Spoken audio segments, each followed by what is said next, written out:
Meron tayo ditong top box, so gamit mismo ni Sir to. So ibabiyahe niya bukas sa Bicol mga boss, so napakalayo. Ayan si Bossing. Kailan pakala mo ulit, Sir? Ryan. Ayan, solid shot kay Boss Ryan. Galing papuntang Bicol to mga paps. Ibabiyahe niya to, malayuan. So sa kanya yung gamit, loaded setup. So, Sir, ano sabi mo sa setup natin, Sir? Solid. Ayun, satisfied customer mga boss. So Sir, salamat sa pagdayo, Sir. Napakalayo nito mga boss, Bicol pa. Ay, saan ka pala sa Bicol, Sir? Albay. Ayun, Albay, ang layo mga paps. So Sir, salamat ha. Loaded dyan ng speaker. So yung speaker na to dala ni Bossing mga paps ha. Isa, dalawa, tatlo, apat, anim, pito, walo, siyam.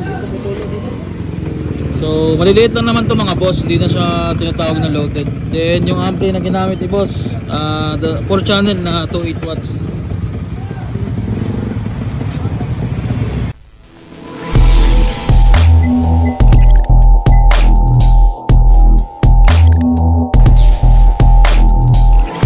UX Extreme. So yun mga boss, meron tayo ditong top box. Ayan si Sir. Top box papalagay ni Sir. So ito yung motor ni boss.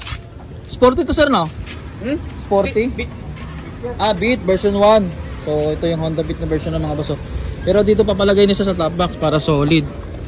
So yung setup natin dito, may gamit na si Sir dala. So papalabor na lang siya. Pwede naman to sa amin mga boss. Basta may mga gamit lang kayo. Ayan o. Dami. So ilang speaker to pa? 8. Yun, 8. Tapos yung ampli niya, yung mga boss, MPA. Ayan. So ito si boss, napakalayo pa. Galing Albay, Bicol. Ayan mga boss. So, dumayo siya dito sa shop natin para lang magpa-install ng sound system. So yun mga boss, umpisa na natin tong setup. Ayan, so siya dito kay Bossing. Ayan, layo pa yan. Saan ang pangalan mo, Sir? Ryan. Ayan, so siya boss kay Ryan. Layo.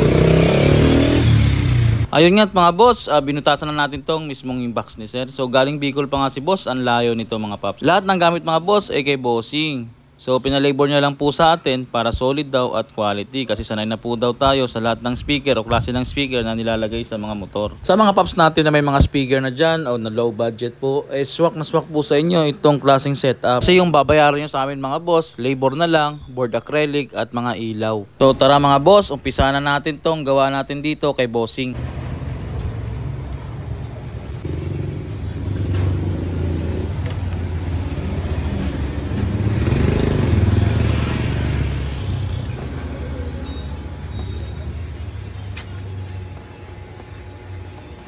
So yun mga boss, binabalik na namin dito yung setup ni Sir. Tapos ito mga paps, tapos sa Sir. So tapos sa battery naman tayo. Honda Beat to mga boss na version 1. Nasa loob pa yung battery niya. So yun, malapit na tayo matapos dito mga Bossing. So maulan po, nabutan kami ng ulan dito sa shop. So sound check natin maya mga paps. So yun mga boss, binabalik na dito yung box natin. So loaded yun ng speaker. So yung speaker na to dala ni Bossing mga paps. Isa, dalawa, tatlo, apat, anim, pito, walo, siyam. So maliliit lang naman to mga boss. Hindi na siya tinatawag na loaded. Then yung ampli na ginamit ni boss, 4 channel na 2.8 watts.